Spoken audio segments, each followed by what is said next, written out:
আপনি যদি হিন্দু ধর্মে জন্মগ্রহণ করে থাকেন এবং ভাবছেন খ্রিস্টান হবেন কিংবা খ্রিস্টান হয়ে গেছেন, তাহলে আমার এই কয়েকটি কথা শুনে যাবেন। আমার এক বান্ধবী, যার মা ফ্যামিলি শুদ্ধ, তারা হিন্দু থেকে খ্রিস্টান ধর্ম গ্রহণ করেছিলেন। খ্রিস্টান ধর্ম গ্রহণ করা মানে কি, শাঁখা সিঁদুর পরবে না, দেবদেবী মানবে না, সন্ধ্যে দেখাবে না, তো তাই করতো। যখন আমার বান্ধবীর হিন্দু ঘরেই বিয়ে হলো, সেই হিন্দু ঘরে যখন কেউ ছিল না, তাদের ঘরে একটা ক্যালেন্ডার ছিল। সেই ক্যালেন্ডারের যে আমাদের হিন্দু ধর্মের দেবদেবীর মূর্তি থাকে না, সেই মূর্তি কাছে কিছু অলৌকিক সে দেখেছে 2-3 দিন ধরে। তারপর থেকে সে আবার হিন্দু ধর্মে ফিরে আসে। আমাদের পাশের বাড়িও তারা হিন্দু থেকে খ্রিস্টান ধর্ম গ্রহণ করেছিলেন, কিন্তু জানি না এখন তারা সন্ধ্যে দেখায় পুজো আজা করে।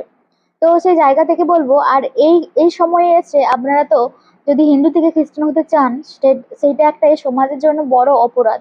আমরা কিন্তু যীশু খ্রিস্টকে সকলেই মানি, আমরা যীশু খ্রিস্টের কষ্টের কাহিনী পড়েছি, আমরা অন্য ধর্মকে সম্মান করি।